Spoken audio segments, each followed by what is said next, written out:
제가 진료했던 74세 송영자 할머니는요, 자신을 늘 깔끔쟁이라고 하셨습니다. 아침마다 먼지 한 톨 안 보이게 거실 바닥을 물걸레로 닦으셨고, 속옷은 무조건 삶아서 입을 만큼 청결을 중요하게 여기셨죠. 그런데 생일날 며느리와 손주들이 작은 파티를 열어주었을 때 손주가 조용히 엄마에게 이렇게 말하는 걸 들으셨다고 해요. 엄마, 나 할머니 옆에 안 앉으면 안 돼? 할머니한테 이상한 냄새가 난단 말이야. 그 말을 들은 순간 할머니는 아무렇지 않은 척 웃었지만 그날 밤 침대 안에서 이불을 껴안고 한참을 우셨다고 합니다. 케이크는 웃으며 불었지만 제 마음의 불은 그날 꺼졌다고 슬픈 목소리로 말씀을 하시더라고요. 오늘은 조금 조심스러운, 하지만 정말 꼭 필요한 이야기를 하려 합니다. 노인 냄새 혹은 어르신의 채취에 관한 이야기입니다. 여러분은 혹시 이런 경험 있으신가요? 버스에 탔는데 옆자리가 비어 있는 상황. 손주가 무릎에 올라타지 않으려는 낯선 거리감. 가족들이 은근슬쩍 창문을 자주 여는 느낌. 이런 일들이 반복될 때 우리는 마음속으로 슬며시 묻습니다. 혹시 나에게서 냄새가 나는 건 아닐까? 하고 생각하게 됩니다. 68세 박진명 할아버지는 똘똘하고 공부 잘하는 손녀를 엄청 사랑하고 귀여워하고 있습니다. 손녀가 초등학교에서 가장 좋아하는 사람이라는 주제로 그림과 편지를 써오는 날이 있었죠. 박 할아버지는 당연히 우리 할아버지가 가장 좋아요 라고 쓸 줄 알았습니다. 그런데 손녀는 그림에서 할아버지를 조금 떨어진 곳에 그렸습니다. 그리고 편지에는 이렇게 쓰여 있었어요. 나는 할아버지가 좋은데 너무 가까이 있으면 냄새가 나서 조금 힘들어요. 그래도 나는 할아버지가 웃을 때 좋아요. 편지를 받아든 박 할아버지는 아무 말도 못했습니다. 몇 번이나 편지를 접었다 폈다 하다가 결국 그날 저녁 혼자 욕실에서 온몸을 3번이나 씻으셨다고 합니다. 깨끗이 씻었는데도 왜 그런 말을 들었을까? 내 몸에서 그런 냄새가 났다는 게 아직도 마음에서 안 사라져요. 비누칠을 3번을 했어요. 근데 아무리 씻어도 그 말이 머릿속에서 지워지지 않더라고요. 손녀가 나를 싫어한다는 건 아닌데 그 냄새가 나도 모르게 사람을 밀어낸다는 게 너무 슬펐어요. 그분은 매일 깨끗하게 씻고 속옷도 자주 갈아입으며 청결을 잘 챙기시는 분이었습니다. 그런데도 냄새가 났다는 사실은 단순한 위생 문제가 아니라 노화로 인한 생리적 변화에서 비롯된 것이었습니다. 여러분, 이 두 분이 불결해서 이런 일을 겪으셨을까요? 절대 아닙니다. 송영자 할머니는 매일 샤워하셨고 박진명 할아버지는 외출 전 향수까지 뿌릴 정도로 깔끔한 분이셨습니다. 그럼에도 불구하고 그분들에게서 특유의 냄새가 감지됐다는 건 청결 문제가 아니라 노화로 인한 신체 변화 때문입니다. 나이가 들면 땀이 줄고 피지 성분이 바뀌며 몸 안의 대사 작용도 달라집니다. 그로 인해 노레날이라는 냄새 분자가 증가하게 되고 이 물질이 바로 사람들이 흔히 말하는 노인 냄새의 정체입니다. 여기에 구강 건조, 피부 각질, 입냄새, 신발 냄새, 심지어는 침구류와 의복에서 발생하는 잔류 냄새까지 복합적으로 더해지며 본인은 인식하지 못한 채 주변 사람들에겐 불쾌한 냄새로 인식되는 상황이 벌어지는 겁니다. 대부분의 어르신이 겪고 계시지만 그 누구도 솔직하게 말해주지 않기 때문에 당사자는 끝까지 모르고 지나치는 경우가 많습니다. 여러분, 이 영상은 냄새 이야기 같지만 사실은 관계 이야기입니다. 냄새는 아무 말 없이 사람을 멀어지게 만듭니다. 말로 하지 않아도 표정으로 느껴지고 행동으로 거리를 둡니다. 손주가 무릎에 안 앉고 가족들이 방에 오래 머물지 않고 친구들도 조용히 연락을 줄입니다. 하지만 더 무서운 건 아무도 이걸 정면으로 말해주지 않는다는 겁니다.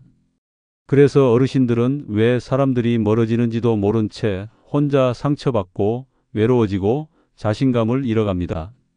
더 이상 그러지 않으셔도 됩니다. 이 영상 하나면 여러분은 다시 사람 곁에 설 수 있습니다. 가족들이 다시 옆에 앉고 손주들이 안아주고 나 자신을 더 당당하게 느끼게 될 겁니다. 제가 50년 동안 환자들을 진료하며 수천 명의 어르신에게 확실한 효과를 본 방법만 모았습니다. 오늘 영상이 그 시작점이 될 수 있습니다. 제가 지금부터 여러분께 노인 냄새가 왜 생기는지, 그리고 그걸 어떻게 예방하고 어떻게 개선할 수 있는지 40년 이상 환자를 진료하며 검증해온 방법으로 차근차근 알려드릴 겁니다. 다행히도 이 문제는 비싼 제품이 아니라 정확한 이해와 작은 실천으로 해결할 수 있습니다. 그리고 어쩌면 이 영상은 여러분의 삶을 바꿀 수 있는 가장 현실적이고 가장 시급한 기회일지도 모릅니다. 절대 그냥 넘기지 마세요. 지금부터 인생 후반전을 바꾸는 진짜 이야기를 시작하겠습니다. 자, 그럼 이제부터 노인 냄새의 진짜 원인과 몸 안에서 시작되는 생리학적 변화에 대해 하나씩 설명드려 보겠습니다.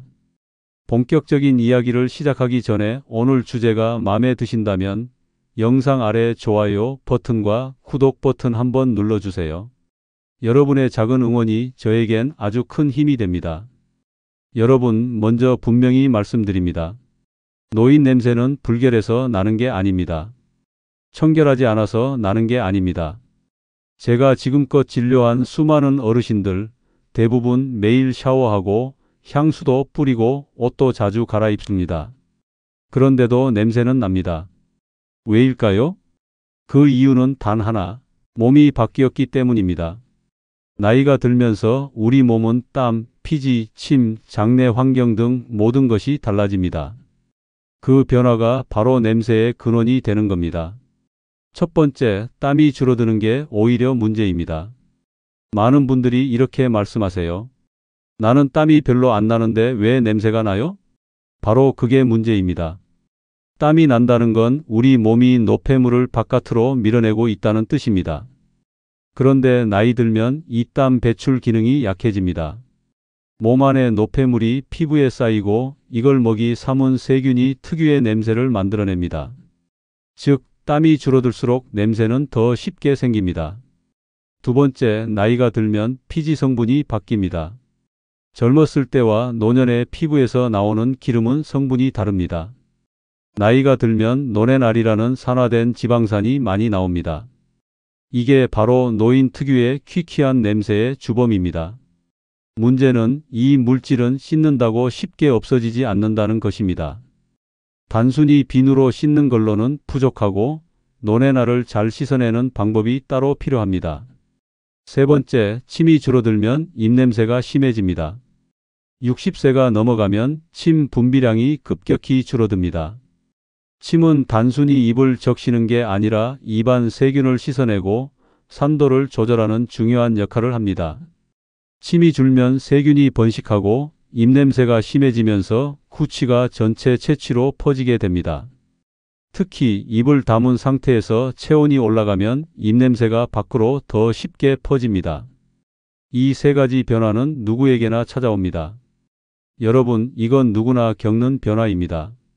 나는 아직 괜찮은데라고 생각하실 수 있지만 문제는 내가 몰라도 주변은 느낀다는 겁니다. 제가 진료한 70대 환자분들 중 99%는 자신은 냄새가 전혀 없다고 생각했지만 가족 인터뷰에선 모두가 냄새를 확실히 느꼈다고 답했습니다. 이게 현실입니다. 그렇다면 희망은 없을까요? 희망이 있습니다. 정확히 알면 해결할 수 있습니다. 냄새는 단순한 청결 문제가 아닙니다. 몸의 변화된 생리를 이해하고 그에 맞는 습관으로 바꿔야 해결됩니다. 그리고 다행히도 그 방법은 어렵지 않습니다. 지금부터 제가 알려드릴 생활 속 작은 습관들만 지켜도 2주 안에 냄새가 줄고 한 달 뒤엔 가족의 반응이 달라지는 것을 직접 경험하실 수 있을 겁니다. 이제 노인 냄새를 만드는 잘못된 습관들과 냄새가 가장 많이 나는 부위 3곳, 그리고 그걸 어떻게 씻어야 정말 냄새가 사라지는지 바로 이어서 설명드리겠습니다. 진짜 해결은 지금부터입니다. 앞에서 말씀드린 것처럼 냄새는 단순히 안 씻어서 나는 게 아닙니다. 문제는 어떻게 씻느냐입니다. 많은 어르신들이 매일 씻는데도 냄새가 나는 이유가 바로 여기에 있습니다. 어느 74세 어르신께서 제게 이렇게 말씀하셨습니다. 남 박사님, 저는 매일 샤워하고 떼수건으로 박박 문질러요. 그런데도 손주는 여전히 할아버지한테 이상한 냄새가 난답니다. 도대체 왜 그런 거죠? 이 질문을 듣고 제가 곧장 드린 대답은 단순합니다. 선생님, 방향이 잘못됐습니다. 몸을 닦는 행위 자체보다 중요한 건 무엇을, 어디를, 어떻게 씻느냐입니다. 냄새의 90%는 특정 부위 세 곳에서 발생하는데 정작 많은 어르신들은 이 부위를 잘 씻지 않거나 반대로 너무 세게 문질러서 피부 장벽을 무너뜨립니다. 이제 그 세 곳과 제대로 씻는 법을 알려드리겠습니다. 냄새가 나는 진짜 부위 세 곳은 바로 이 부분입니다. 첫 번째는 살이 접히는 곳입니다. 잘 보이지 않지만 가장 위험한 공간이죠. 우리 몸에는 생각보다 살이 겹치는 부위가 많습니다. 목 뒤 주름, 겨드랑이 밑, 가슴 아래, 배꼽 안쪽, 사타구니, 무릎 뒤, 팔 안쪽. 이런 부위들은 통풍이 잘 안 되고 땀과 피지, 각질이 고여 세균이 자라기 딱 좋은 곳입니다. 이런 곳은 씻을 때 대충 문지르거나 아예 놓치고 넘어가기 쉽습니다.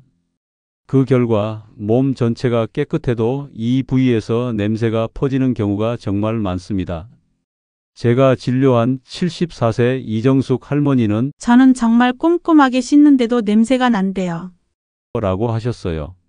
제가 알려드린 대로 귀 뒤, 목주름, 겨드랑이 밑, 배꼽 안쪽을 집중적으로 관리하게 했더니 딱 일주일 후 가족들이 어머니 요즘은 하나도 냄새 안 나요? 라고 반응했다고 하셨습니다.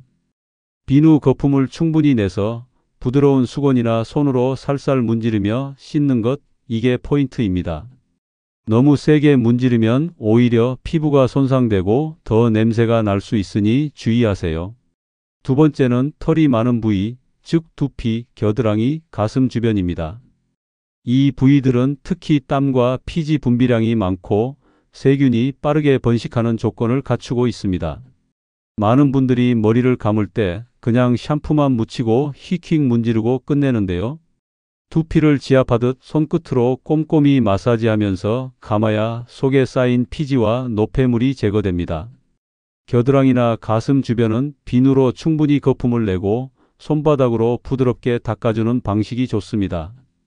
너무 자극적인 때밀이나 솔은 피하세요. 피부가 손상되면 오히려 염증과 냄새의 원인이 됩니다. 세 번째는 등이나 발, 발가락 사이, 손바닥 등 땀이 많이 나는 부위입니다. 그 중에서 특히 발을 신경 써야 합니다.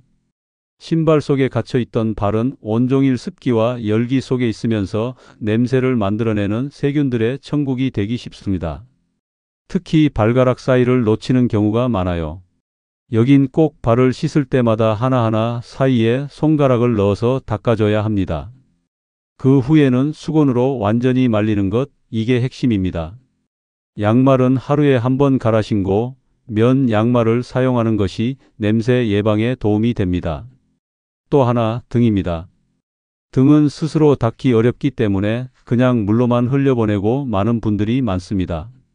긴 손잡이, 브러시나 등 전용 타월을 활용해서 등도 꼼꼼하게 닦아주는 습관을 들이세요. 이게 냄새 예방은 물론 피부 건강에도 좋습니다. 잘 씻는 것보다 잘 말리는 것이 더 중요할 때도 있습니다. 많은 어르신들이 목욕 후 물기만 대충 털고 수건으로 쓱 닦고 끝냅니다. 그러면 물기 사이로 체온이 급격히 떨어지고 피부가 더 건조해지며 오히려 냄새가 더 심해집니다. 씻은 다음 완전히 말리기, 이건 절대 생략하면 안 됩니다. 특히 발, 겨드랑이, 사타구니, 귀 뒤, 머리카락은 드라이어, 수건 등을 활용해서 완전히 말려야 냄새가 줄어듭니다. 잘 씻은 다음엔 보습제를 꼭 발라야 합니다. 피부가 건조하면 각질이 일어나고 그 각질이 세균의 먹이가 되어 냄새를 유발합니다. 샤워 후 3분 이내 아직 피부가 살짝 촉촉할 때 세라마이드나 히알루론산 성분이 들어간 보습제를 꼼꼼하게 잘 발라주세요. 피부가 촉촉해지면 냄새도 줄고 가려움증도 덜하며 전반적인 청결함이 훨씬 오래 지속됩니다. 비누도 아무 비누나 쓰면 안 됩니다. 많은 어르신들이 항균 비누나 강한 향의 바디워시를 고집하시는데요. 이건 오히려 독입니다. 강한 세정력의 제품은 좋은 세균까지 다 죽이고 피부 장벽을 무너뜨려 냄새를 더 쉽게 유발합니다. 피부는 방어막입니다. 그 방어막을 살리려면 약산성, 무향, 저자극 제품을 써야 합니다. 세라마이드, 히알루론산이 들어간 제품이 피부의 수분을 채우고 보호막을 복원해 줍니다. 마트, 약국, 인터넷 어디서든 살 수 있고 제품 앞면에 약산성 또는 저자극만 적혀 있어도 충분합니다. 지금까지 말씀드린 방법들만 실천하셔도 냄새는 2주 안에 눈에 띄게 줄어들고 한 달 뒤엔 가족들이 먼저 알아챌 만큼 달라질 수 있습니다. 그렇다면 이제부터는 냄새를 줄이기 위해 꼭 함께 실천해야 할 생활 속 습관들에 대해서 알려드리겠습니다. 특히 식습관과 수분 섭취에 대해 자세히 알아보도록 하겠습니다. 사실 많은 분들이 몸에서 나는 냄새를 외부에서만 해결하려고 합니다. 하지만 제가 50년 동안 진료해 본 결과 몸 안에서 나는 냄새는 먹는 것과 마시는 것에서 출발합니다. 66살 한정희 할머니는요, 씻는 걸 정말 열심히 하셨어요. 하루 한 번은 꼭 샤워를 하시고 항균 비누로 박박 문지르셨습니다. 그런데도 가족들이 냄새난다는 말을 자꾸 해서 제게 오셨죠. 진료실에서 생활 습관을 여쭤보니 물을 거의 안 마시고 커피만 하루 4-5잔, 그리고 과일이나 채소는 거의 드시지 않고 소금기 많은 국물만 자주 드신다고 하셨습니다. 제가 바꿔드린 건 단 3가지였습니다. 물을 하루 5컵 이상 마시게 하고 매일 아침 사과 반개와 토마토 1개, 그리고 저녁엔 맵지 않은 채소 반찬 1-2가지. 딱 3주 후 그 할머니께서 다시 오셔서 하신 말이 아직도 기억납니다. 선생님, 저 요즘 손주가 제 무릎에 앉아요. 예전엔 옆에 앉지도 않던 아이가 말이에요. 뭔가 달라졌다고 하더라고요. 맞습니다. 냄새는 겉만 씻는다고 없어지지 않습니다. 몸속에서부터 깨끗하게 바꿔야 진짜 좋은 냄새가 나기 시작합니다. 첫 번째, 물은 냄새를 씻어내는 내 몸의 샤워기입니다. 물을 마시는 습관은 몸속에 쌓인 노폐물과 독소를 소변으로 배출시키는 데 가장 효과적입니다. 그런데 나이가 들수록 갈증을 잘 못 느끼게 되면서 물을 마시는 양이 급격히 줄어듭니다. 갈증을 느낀 후에 마시는 건 이미 늦습니다. 물은 시간을 정해놓고 마시는 습관이 필요합니다. 예를 들어 아침에 일어나자마자 미지근한 물 1컵, 점심 식사 30분 전 1컵, 오후 3시쯤 1컵, 저녁 식사 전후로 각각 1컵, 잠자기 전 미지근한 물 반 컵, 이렇게 하루 5컵에서 6컵 정도를 정해진 시간에 나눠서 마시는 것만으로 피부에 쌓인 노폐물이 빠지고 냄새도 눈에 띄게 줄어듭니다. 주의할 점도 있습니다. 커피나 녹차, 탄산음료는 수분 보충이 아닙니다. 오히려 이뇨작용 때문에 몸의 수분을 더 빼앗아가죠. 두 번째, 노인 냄새를 없애는 항산화 식품 꼭 드세요. 노인 냄새의 근본 원인은 피지 속 노렌알이라는 물질이 산화되면서 나는 특유의 키키한 냄새입니다. 이 산화를 막아주는 것이 바로 항산화 성분입니다. 어렵게 들리실 수 있지만 토마토, 사과, 포도, 딸기, 당근, 고추, 브로콜리, 김, 미역, 이런 음식들만 기억하셔도 충분합니다. 특히 색깔이 선명한 과일과 채소는 피부 속 산화를 막아주고 피지 조성 자체를 바꿔주는 역할을 합니다. 68살 장원식 할아버지는 하루에 토마토 하나와 사과 반 개를 먹기 시작한 지 한 달 만에 며느리에게서 이런 말을 들으셨다고 합니다. 아버님, 요즘 향수 바꾸셨어요? 향이 좋아요. 사실 향수는 안 바꾸셨고요. 몸 자체가 깨끗해진 겁니다. 세 번째, 식이섬유로 장을 청소해야 냄새도 사라집니다. 냄새의 많은 부분은 장에 쌓인 노폐물에서 올라옵니다. 변비가 심한 어르신일수록 피부로 노폐물이 배출되며 냄새가 심해질 수 있습니다. 이 문제를 해결하려면 아침에 미지근한 물 1컵, 현미밥이나 오트밀, 사과 반 개, 이 3가지 조합만 지켜주세요. 변비가 없어지고 장이 깨끗해지면 몸 전체에서 나는 냄새도 훨씬 부드러워집니다. 네 번째, 싱겁게 먹는 것도 냄새를 줄이는 비결입니다. 짜게 먹으면 신장에 무리가 가고 체내 염분 농도가 높아지면서 땀에서도 특유의 냄새가 납니다. 이건 가족들이 바로 알아차립니다. 국물보다는 건더기를, 김치도 씻어서 드시는 습관이 필요합니다. 이처럼 몸 안의 환경을 바꾸는 것만으로도 냄새는 분명히 바뀝니다. 자, 그렇다면 이제는 냄새가 배이기 쉬운 또 다른 환경, 즉 옷, 침구, 생활용품 관리법에 대해 알려드리겠습니다. 이 부분까지 실천하셔야 완벽하게 냄새를 잡을 수 있습니다. 지금까지 몸 안의 습관과 식생활을 바꿨다면 이제는 몸 밖의 환경을 바꿔야 할 차례입니다. 바로 옷, 침구, 신발, 실내 환경 같은 생활용품 관리입니다. 제가 수없이 진료실에서 들었던 말이 있습니다. 선생님, 저 매일 씻고 물도 잘 마시는데 왜 여전히 냄새가 나는 걸까요? 그럴 때 저는 꼭 이렇게 여쭤봅니다. 혹시 옷이나 이불 얼마나 자주 세탁하세요? 그러면 많은 분들이 이렇게 말씀하시죠. 속옷은 자주 갈아입지만 겉옷은 한 3, 4일 입고요. 이불은 겨울엔 거의 안 빨아요. 날씨가 추우니까요. 자, 이게 바로 문제입니다. 아무리 몸을 깨끗이 해도 냄새가 밴 옷과 침구를 그대로 쓰면 몸에서는 계속 냄새가 납니다. 즉, 원인 제거 없이 방향제만 뿌리는 것과 같은 상황이 반복되는 겁니다. 첫 번째, 옷과 속옷은 매일 갈아입어야 합니다. 특히 속옷은 땀과 피지, 각질이 가장 먼저 닿는 옷입니다. 매일 갈아입지 않으면 하루 동안 배출된 노폐물이 옷에 남아 세균이 번식하고 냄새가 고착됩니다. 겉옷도 이틀 이상 입으면 몸 냄새가 옷에 밴 채 유지됩니다. 특히 겨울철엔 땀이 덜 나는 것 같지만 피부에 쌓인 기름 성분이 옷감에 남기 때문에 냄새의 근원이 됩니다. 정리하자면 속옷은 반드시 하루 한 번 이상 교체, 겉옷은 가능하면 이틀에 한 번은 세탁. 세탁 후엔 햇볕에 말리는 것이 가장 좋습니다. 햇빛은 천연 살균제입니다. 두 번째, 침구는 일주일에 한 번 이상 세탁하세요. 사람은 하루 평균 250ml의 땀을 밤사이에 흘립니다. 그 땀이 그대로 베개, 이불, 매트리스에 스며들죠. 그 안에는 피지, 각질, 미세한 세균까지 들어 있습니다. 이것이 노인 냄새의 또 다른 진원지입니다. 베개 커버는 3일에 한 번, 이불 커버는 일주일에 한 번, 이불과 매트리스는 계절마다 한 번씩 세탁하거나 햇볕에 말려주는 것이 좋습니다. 세탁이 어렵다면 침구 전용 탈취제나 햇볕에 말리는 습관만으로도 큰 도움이 됩니다. 세 번째, 신발과 양말 관리는 절대 잊지 마세요. 제가 진료실에서 발냄새 때문에 가족과 갈등이 생긴 어르신들을 정말 많이 봤습니다. 그중 한 분, 서울 종로구에 사시는 김정식 할아버지께서는 겨울엔 양말을 이틀에 한 번 갈아 신으시고 신발도 매일 같은 걸 신으셨습니다.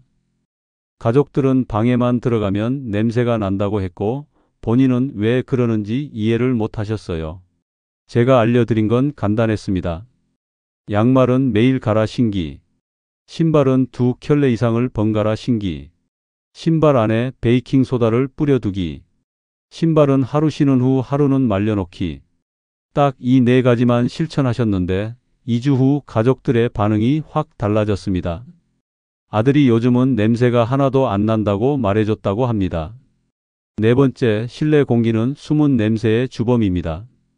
방 안 공기가 무겁고 탁하면 냄새가 정체되며 옷이나 커튼, 벽지에까지 배입니다. 겨울이라고 창문을 꽁꽁 닫아두면 냄새는 점점 진해질 수밖에 없습니다. 환기의 원칙은 하루 2번, 아침과 오후 10분 이상 창문 열기입니다. 햇빛이 드는 날엔 햇살과 함께 환기하는 것이 가장 좋습니다. 특히 화장실, 부엌, 침실은 냄새가 잘 스며드는 공간입니다. 가능하다면 작은 환기팬을 설치하거나 에어 서큘레이터로 공기를 순환시켜 주세요. 이렇게 몸 밖의 환경까지 함께 관리해야 진짜로 냄새 없는 삶이 가능합니다. 여기까지 실천하셨다면 여러분은 냄새에 대해 절반 이상의 문제를 해결하신 겁니다. 하지만 아직 한 가지가 더 남아 있습니다. 그것은 바로 입냄새입니다. 입냄새는 냄새의 시작이자 끝입니다. 몸을 아무리 잘 씻고 깨끗한 옷을 입고 침구까지 바꿔도 바로 옆에서 대화를 나누는 순간 입에서 나는 냄새 하나로 모든 게 무너질 수 있습니다. 특히 어르신들의 입냄새는 단순한 구취가 아니라 몸 전체의 건강 상태를 드러내는 신호이기도 합니다. 왜 나이 들수록 입냄새가 심해질까요? 첫째, 침이 줄어듭니다. 60세 이후부터는 침 분비량이 급격히 감소하면서 입안이 건조해지고 세균이 빠르게 증식합니다. 침은 입안의 세균을 씻어내고 산도를 조절하는 자연 세정제인데 이 침이 줄어들면 세균이 남아 입냄새의 원인이 됩니다. 둘째, 혀와 잇몸 사이에 세균이 쌓입니다. 칫솔질을 잘한다고 해도 혀 표면, 특히 혀 뒤쪽까지 관리하지 않으면 입냄새의 70%가 이곳에서 시작됩니다. 셋째, 위장 문제와 연결된 구취도 많습니다. 속이 자주 더부룩하거나 소화가 안 되는 분들 중 입냄새가 동반되는 경우가 흔합니다. 장내 가스가 역류하거나 위산 역류로 인해 특유의 쉰내 같은 냄새가 입 밖으로 나옵니다. 이제 입냄새를 줄이기 위해 지금 당장 실천할 수 있는 아주 현실적이고 효과적인 방법을 알려드리겠습니다. 첫 번째, 하루에 최소한 아침, 저녁으로 2번의 칫솔질은 기본이며 혀까지 닦아야 입냄새를 잡을 수 있습니다. 많은 분들이 하루 3번 양치질은 성실히 하시지만 입냄새는 여전히 사라지지 않는다고 말씀하세요. 그 이유 중 하나가 바로 혀를 닦지 않기 때문입니다. 혀 표면에는 수많은 미세한 돌기들이 있고 이 틈에 음식 찌꺼기와 세균이 쌓이면서 입냄새의 진원이 됩니다. 실제로 제가 진료한 79세 김명자 할머니는 입냄새 때문에 손주가 자꾸 고개를 돌린다며 속상해 하셨습니다. 그런데 제가 혀 클리너를 권해드리고 매일 거울을 보며 혀를 닦는 습관을 들이시자 2주 만에 냄새가 80% 이상 줄어들었고 손주도 다시 뽀뽀를 해줬다고 말씀하시더군요. 혀 클리너가 없다면 칫솔 뒷면의 돌기 부분이나 수건을 감은 손가락으로 부드럽게 닦아도 충분합니다. 단 혀의 뒷부분까지 닦아야 의미가 있습니다. 처음에는 헛구역질이 날 수 있지만 하루 1분 정도씩 연습하면 요령이 생기고 3, 4일이면 익숙해집니다. 두 번째, 입이 마르면 냄새는 진해집니다. 이럴 때는 수분 섭취가 중요합니다. 입안이 바짝 마른 상태에서 말을 하면 자신도 모르게 구취가 더 강하게 느껴집니다. 그 이유는 침이 입안 세균을 씻어내는 역할을 하기 때문입니다. 침이 부족하면 세균이 그대로 남아 번식하게 되죠. 제가 진료했던 82세 김영순 할머니는 입이 너무 자주 마른다고 하셨어요. 그 결과 말할 때마다 냄새가 난다는 소리를 듣고 굉장히 위축되어 계셨습니다. 제가 알려드린 방법은 간단했습니다. 무설탕 껌, 특히 자일리톨 성분이 들어간 껌을 식후에 10분씩 씹는 것. 단 며칠 만에 입이 덜 마르고 입냄새도 눈에 띄게 줄었다며 이런 걸 왜 이제야 알았을까요? 하고 웃으시더군요. 또한 물을 자주 마시는 습관도 중요합니다. 조금씩 자주 하루 6, 7컵이 가장 좋습니다. 세 번째, 위장이 편해야 입냄새도 줄어듭니다. 위에서 올라오는 역류성 냄새가 입으로 전달되는 경우도 꽤 많습니다. 특히 속이 더부룩하거나 소화가 잘 안 될 때 입냄새가 더 심해진다고 호소하시는 어르신들이 많습니다.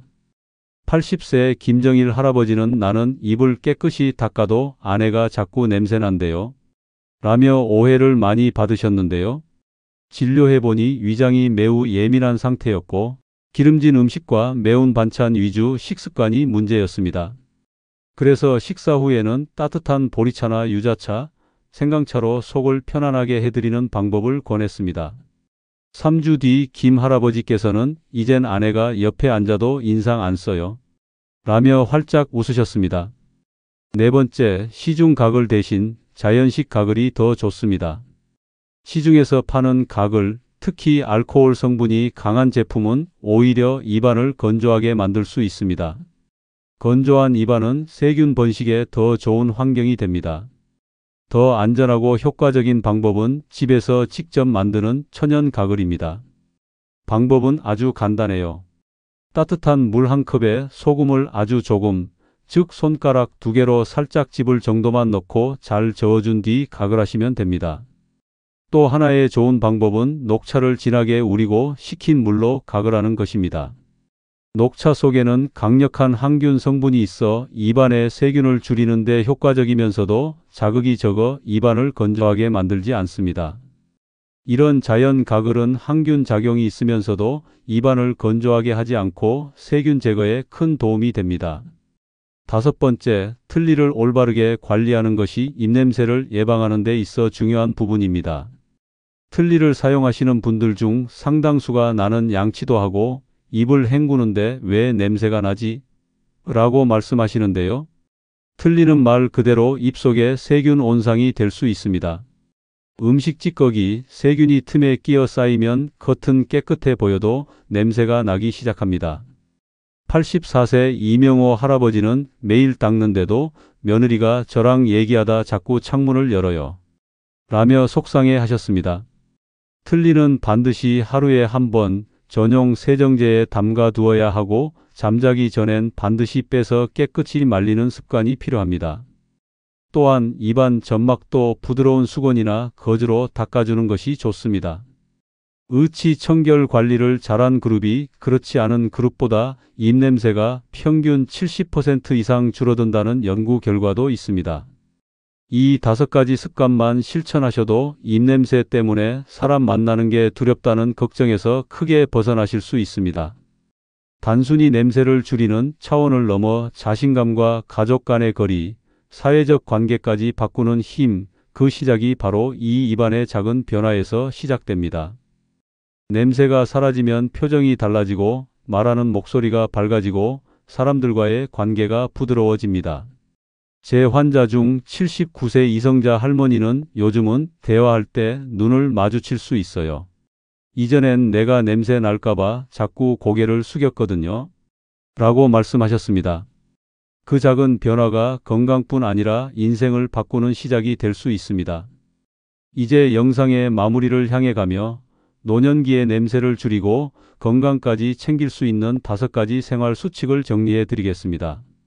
지금까지 들으신 내용을 실제 생활 속에서 실천하시려면 이 5가지만 기억하시면 됩니다. 생활 수칙 1. 전신 목욕은 일주일에 2-3회면 충분합니다. 노인분들 중엔 나는 하루라도 안 씻으면 찝찝해서 못 견디겠어 하시는 분들이 많습니다. 하지만 그 찝찝함이 진짜 더러움 때문일까요? 아닙니다. 그건 습관의 기억이지 몸의 상태는 아닙니다. 실제로 우리 몸은 매일 때를 밀지 않아도 건강하게 유지됩니다. 오히려 매일 전신 목욕을 하면 피부의 기름막이 사라지고 체온 조절 기능까지 약해져서 감기나 저체온증에 더 쉽게 노출됩니다. 그렇다고 안 씻을 수는 없죠. 그래서 제가 권하는 방법은 부분 세정입니다. 냄새가 나기 쉬운 부위인 겨드랑이, 사타구니, 발, 이렇게 3부위만 매일 따뜻한 물과 순한비누로 부드럽게 씻어주시면 됩니다. 이것만으로도 충분히 청결을 유지할 수 있고 몸에 무리가 가지 않아 건강도 지킬 수 있습니다. 생활 수칙 2번째, 떼수건보다는 손을 사용하세요. 떼수건으로 박박 미는 게 청결하다고 믿는 분들이 많습니다. 하지만 65세 이상부터는 피부의 두께가 얇아지고 면역 세포가 있는 보호막도 약해집니다. 때를 미는 순간 피부에는 눈에 안 보이는 미세한 상처가 생기고 그 틈으로 세균이 들어가 염증을 일으킬 수 있습니다. 이런 분 계셨어요. 74세 최영자 할머니, 늘 떼수건으로 밀던 습관을 그대로 유지하셨죠. 피부가 가렵고 붉어져서 병원에 오셨는데 알고 보니 피부 장벽이 손상돼 세균 감염까지 번진 경우였습니다. 거품을 충분히 낸 비누로 손바닥으로 천천히 문질러 주세요. 그것만으로도 노폐물은 충분히 제거됩니다. 그리고 반드시 미지근한 물로 거품을 깨끗이 헹궈야 잔여 비누가 피부 트러블을 유발하지 않습니다. 생활 수칙 3번째, 보습은 피부 건강의 절반입니다. 씻고 나서 보습제를 바르지 않는 건 샤워만 하고 몸을 그대로 내버려 두는 것과 같습니다. 피부가 건조해지면 각질이 생기고 그 각질 속에 세균이 번식하며 특유의 노인 냄새가 발생합니다. 샤워 후 3분 안에 보습제를 바르세요. 이건 그냥 권장이 아니라 의학적으로 입증된 골든타임입니다. 피부의 수분이 날아가기 전에 수분을 잠가두는 시간이 바로 그 3분입니다. 세라마이드나 히알루론산이 들어간 제품이면 좋습니다. 마트나 약국에서 피부 장벽, 수분 보습, 저자극 이런 문구만 봐도 충분히 고를 수 있습니다. 83세 이화영 할머니는 보습제를 처음엔 번거롭다고 하셨지만 2주 지나고 나선 요즘은 손주가 내 팔 만지며 피부 좋다고 해요 하셨습니다.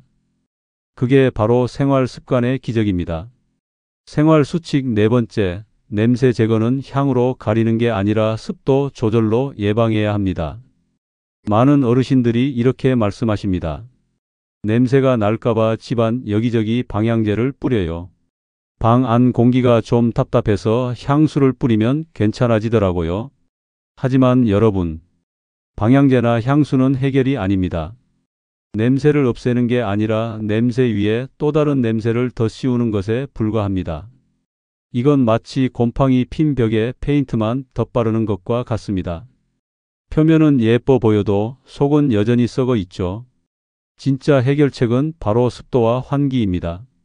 냄새는 습하고 답답한 공기 속에서 더 강하게 퍼집니다. 게다가 습한 환경에서는 세균과 곰팡이가 더 잘 자라기 때문에 몸이나 옷, 침구에 배는 은은한 냄새가 점점 강해집니다. 그래서 다음 세 가지를 꼭 실천해 보세요. 1. 하루 2번 10분 환기만으로 공기가 바뀝니다. 아침에 한 번, 저녁에 한 번. 창문을 10분씩만 활짝 열어주세요. 찬 공기를 피하려 창문을 꼭 닫고 지내면 집 안 공기가 갇혀서 냄새가 점점 심해집니다. 실제로 82세 이기철 할아버지는 겨울엔 너무 추워서 창문을 안 열고 살았는데 선생님 말씀 듣고 하루에 2번씩 환기했더니 며느리가 아버지 방 냄새가 확 줄었어요 하더라고요 라고 하셨습니다. 2. 습도는 45%에서 55% 사이로 유지하세요. 습도가 너무 낮으면 피부가 건조해지고 각질이 생겨 냄새가 나기 쉽고 너무 높으면 세균이 번식하고 옷과 침구에서 묵은 내가 납니다. 습도를 맞추는 방법은 생각보다 간단합니다. 겨울철엔 젖은 수건을 방 안에 걸어두기. 여름철엔 제습기나 에어컨의 제습 모드 활용. 화장실 문은 닫고 샤워 후엔 꼭 환기하기. 특히 거실, 침실 같은 오래 머무는 공간은 습도계를 하나 두고 주기적으로 체크해 보세요. 요즘은 저렴한 가격에 간편한 제품들도 많습니다. 3. 방향제 대신 공기 순환을 위한 작은 변화들. 냄새는 없애야지 덮는 게 아닙니다. 실내에서 전기팬이나 서큘레이터를 이용해 공기를 순환시켜 보세요. 수지나 베이킹소다를 접시에 담아 방 구석에 놓아두면 냄새 흡착 효과가 있습니다. 라벤더나 유칼립투스 같은 천연 아로마 오일을 소량 활용하면 인공향보다 훨씬 부드럽고 상쾌한 실내 공기를 유지할 수 있습니다. 결국 몸에서 나는 냄새도 집에서 나는 냄새도 공기가 바꿉니다. 깨끗하게 씻은 몸이라도 답답하고 눅눅한 공기 속에 오래 있으면 그 냄새가 옷과 피부에 다시 뵐 수밖에 없습니다. 그러니 냄새 없는 당당한 노후를 원하신다면 오늘부터 습도와 환기를 꼭 챙겨보세요. 창문을 여는 10분이 사람과 사람 사이의 거리까지 바꿔줍니다. 이건 과학이고 의학이고 무엇보다 삶의 지혜입니다. 생활 수칙 5번째, 냄새 없는 몸이 자신감을 만듭니다. 결국 이 모든 생활 습관의 핵심은 자신감입니다. 피부는 촉촉하고 옷에서는 좋은 향이 나고 손주가 내 옆에 와서 얼굴을 부비고 며느리가 방에 들어와도 창문부터 열지 않는 그 순간. 그게 바로 인생 후반전의 진짜 행복입니다. 물 잘 마시고 부위별로 잘 씻고 습도 유지하고 환기하고 보습만 잘해도 당신은 더 이상 냄새나는 어르신이 아닙니다. 제 환자 중 83세 이영자 할머니는 처음엔 귀찮았지만 선생님 말대로 한 달 실천해보니 손주가 할머니 요즘 냄새 안 나고 좋아졌어라고 해줬어요. 그 한마디에 10년은 젊어진 기분이었어요. 라고 하셨습니다. 이런 변화 여러분도 경험하실 수 있습니다. 단지 오늘 이 영상을 끝까지 봐주신 여러분이라면 이미 그 시작선에 서 계신 겁니다. 지금까지 노년의 채취, 그 원인부터 과학적인 해결법, 실천 가능한 생활 수칙까지 하나하나 정리해 드렸습니다. 영상이 도움이 되셨다면 좋아요와 구독 버튼 꼭 눌러주시고요. 이 내용이 필요하실 부모님, 이웃분들께도 꼭 공유해 주세요. 작은 실천이 여러분의 삶을 바꾸고 사랑하는 가족과의 거리를 더 가깝게 만들어 줄 것입니다. 행복을 주는 지혜, 다음 영상에서 더 깊고 따뜻한 정보로 인사드리겠습니다. 고맙습니다.